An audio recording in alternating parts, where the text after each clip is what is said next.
Listen up, get ready, I'm not gonna take no more. There's a revolution, a revelation going on in my soul.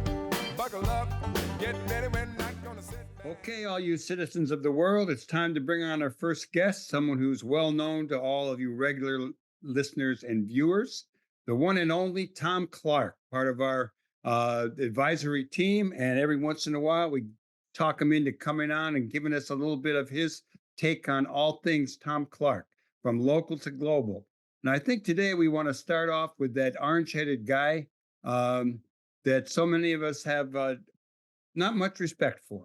Thom, what do you got to say about that guy? I think he's losing it. His pronouncements get bolder and crazier by the day, it seems like, in between his trial appearances. We're going to see him in courtrooms a lot the next couple months. But whenever I hear the former president name calling immigrants, he's, first of all, he reminds me of a schoolyard bully that never quite grew past 13 years of age. Certainly not with his social etiquette.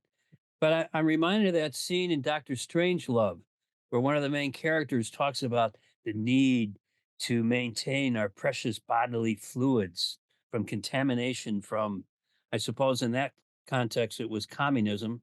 But here with this guy talking about immigrants poisoning our blood. And I have to think, what does that make his wife and his son with their poisoned blood that's, somehow affected our human genome? I mean, this guy is just really nuts. The Guardian had, I think, a great headline, as well as a lesson about how the media ought to be covering this guy, because he has wall-to-wall free coverage for all Every his day. emails.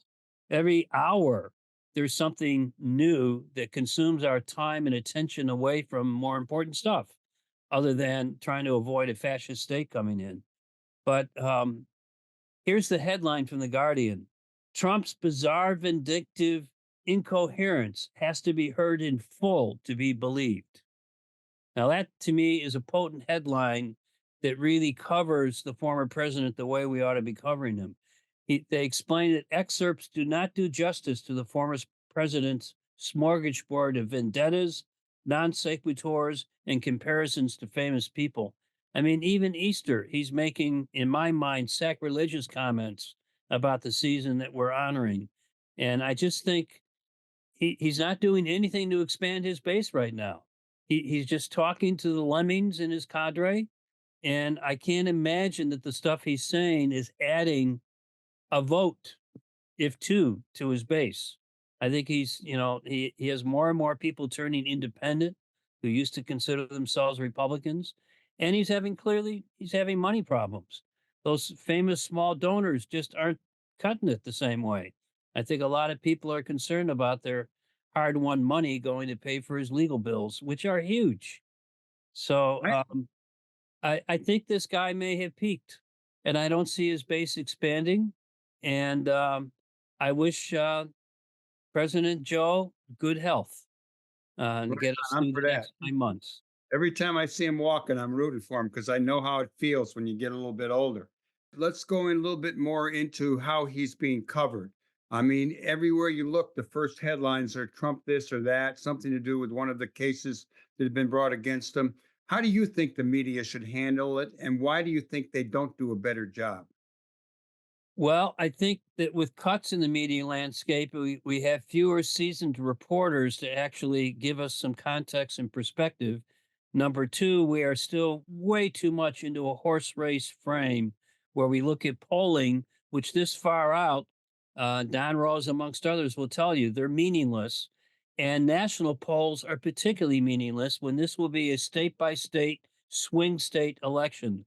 So the only polls that make any sense would be ones that look at key swing states.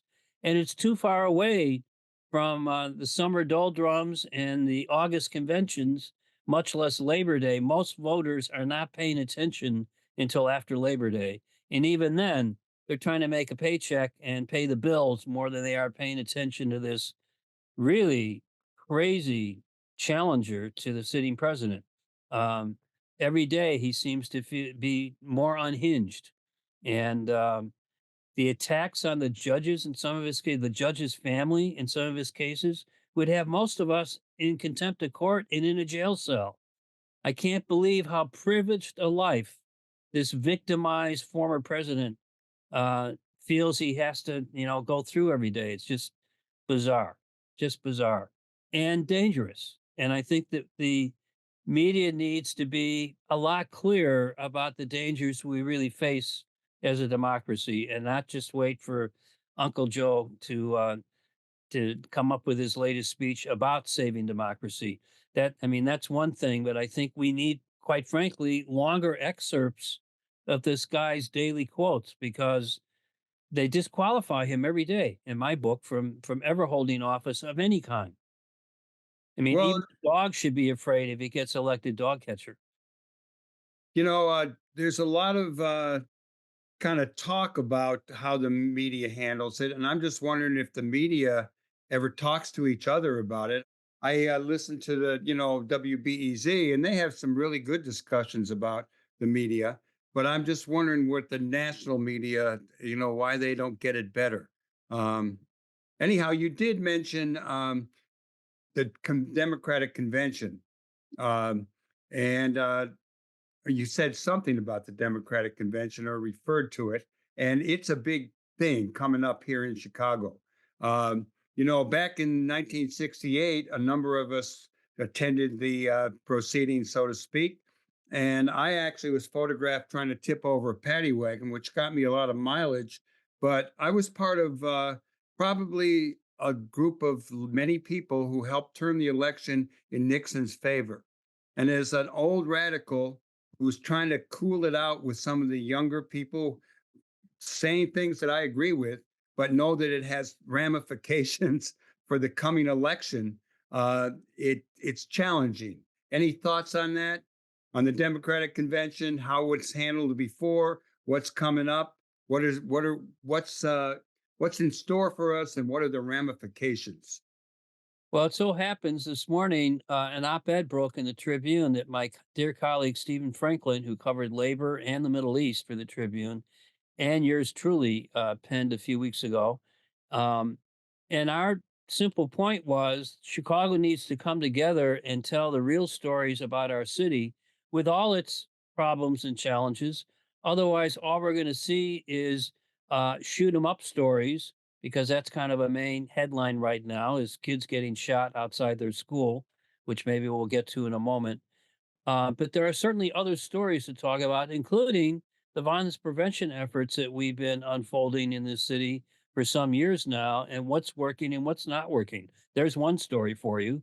Um, 10 stories within 1 mile of the convention site. The United Center, the West Side, is a, uh, a series of neighborhoods that are brimming with activity, good and bad, but more and more for the good, that we rarely hear about. Um, uh, the rich cultural. We are a foodie island now in the Midwest. People are more and more noting our very fine cuisine from all corners of the earth. Um, the cultural music and theater scene here is beat by no one else. We have a struggling, because of the pandemic still, but vibrant community theater scene.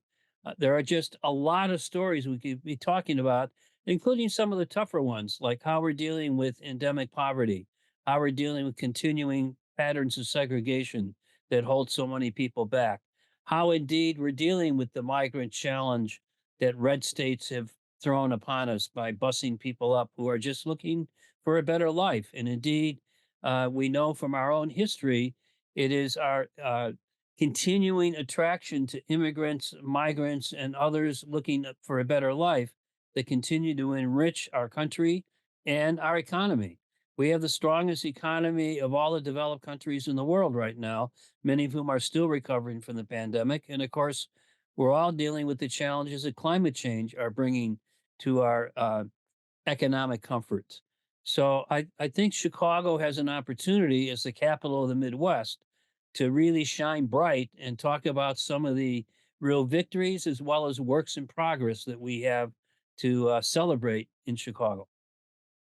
So that op-ed piece that you had was it in the Tribune? In the Tribune, It would And be Monday this week that it appeared, and the op-eds are one thing you can usually get through the Tribune's firewall to get a chance to read, and if I dare say so, it's a pretty good piece. have you gotten any good response on it? I Well, know it's just happening. it's just happening, but already this morning, people are asking why we're not doing another convention project. Some folks might remember that in 1996, the Community Media Workshop, now known as Public Narrative, launched a major outreach to at least 800 of the 15,000 reporters that came to visit our town that summer. And we were able to infiltrate or source over 800 stories across the country that went beyond Chicago 68 and now. That was sort of the lead story that everybody had. We even had the best sources on that one, including the home phone number for the prosecutor of the Chicago 8. So it was a heady time in 96. We're not aware of a similar effort being launched right now, except we know there's a lot of interest in telling the rich plethora of stories there are to tell about Chicago. So I suspect we'll see Block Club Chicago and other nonprofit news outlets beginning to gather the troops and start helping inform the media community coming to visit us this summer what the real Chicago is all about.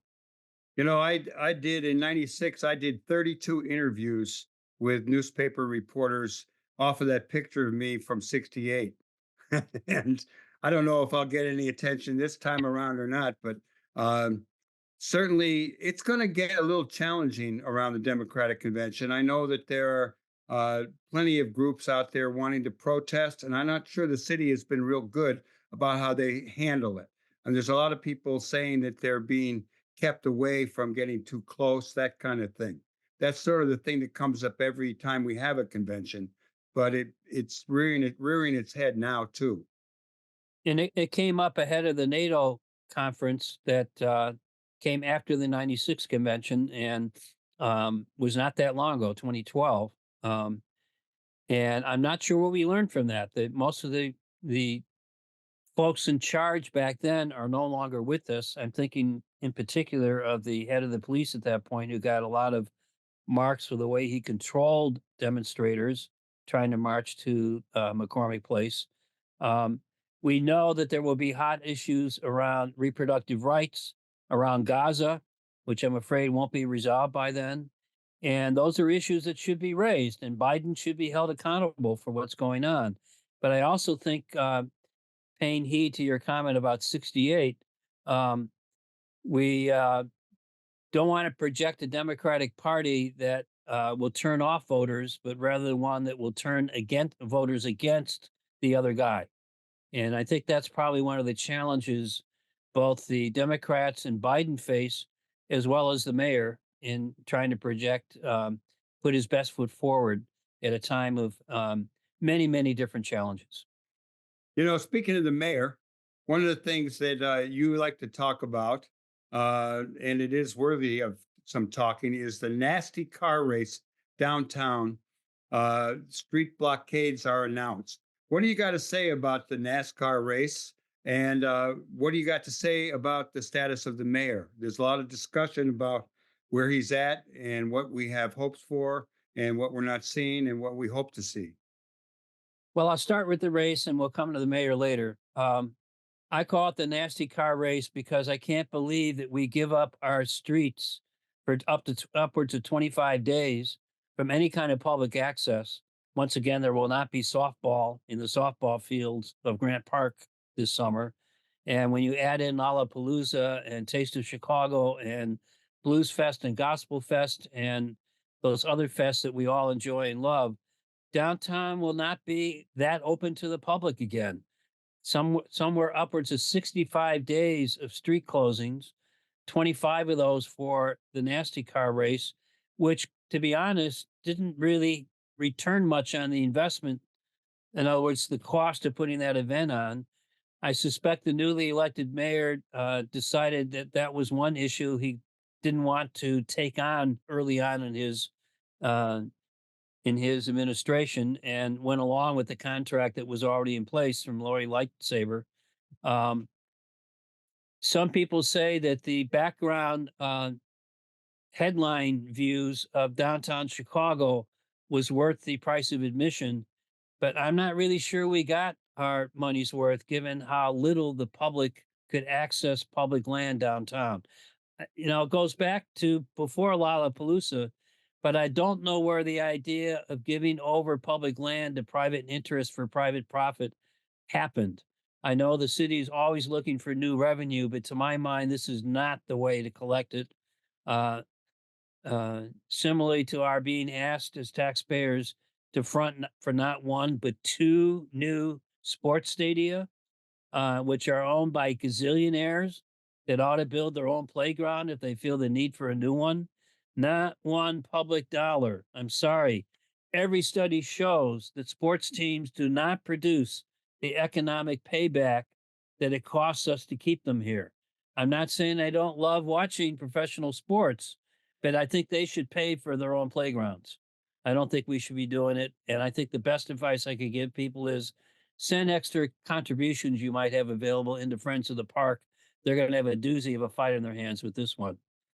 And if you have some extra change, one place that will be open late summer is that you can do a swim in the Chicago River. Are you all ready, Michael?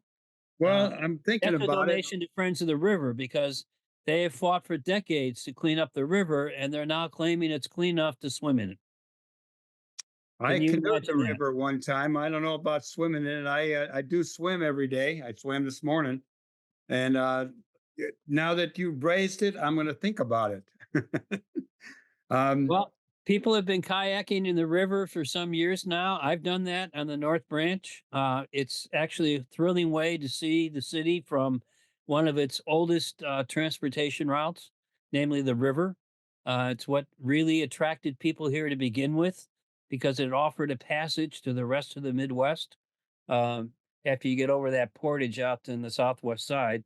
But that's what the original people discovered when they came to the mouth of the Chicago River and it became a regular hunting ground. It's what DuSable discovered when he decided to build a cabin at the mouth of the river. So I think the river is something to celebrate. And the fact that it's been that cleaned up, it's not pristine yet, but it's cleaned up enough that with a good wetsuit and maybe an extra layer of Vaseline, one ought to be able to survive in the river for a few minutes to get a swim in. all right, Tom, you had one of our favorite people, Jan Schakowsky, who has been pretty good on the Middle East for a number of years now. She came over to your house. What's going on? This is a tradition we've done for about a half dozen years now, interrupted by the pandemic. Our very active progressive parish, St. John the 23rd, has winter sign-up parties. It's an opportunity for parishioners to get to know each other better in informal settings, dinners and mini concerts and whatnot. And we've invited Jan Schakowsky now, who's also a good friend of our retired pastor, Father Bob Oldershaw. And she engaged about 24 of our fellow parishioners for about an hour and a half on a broad range of topics the other night. It was a very warm setting. She loves coming to these small settings. Um, she right away started talking about Gaza because to her mind, it's one of the biggest challenges the sitting president is facing because of key voter blocks that he has not been very encouraging with because particularly if you look at Michigan, a key swing state, which has about 200,000 Arab American voters, they're not very happy with the current U.S. policy in the Middle East, particularly with the way the war in Gaza has been conducted. And as Jan said, it's overtime for a ceasefire. It's overtime for a massive humanitarian effort to offset what is clearly a series of human rights violations that unfortunately the current leadership of Israel has been committing for the last 6 months. So I think Gaza is a major challenge for the president. Uh, Veteran representatives like Jan Schakowsky can see that. Uh, Hopes that the situation improves over the rest of the spring and summer, but it's something that's going to be hard for Joe Biden to beat back the opposition he has from that for those series of actions he's made supporting Israel. It's Yeah, just the last few weeks he's begun to more seriously question the ongoing war.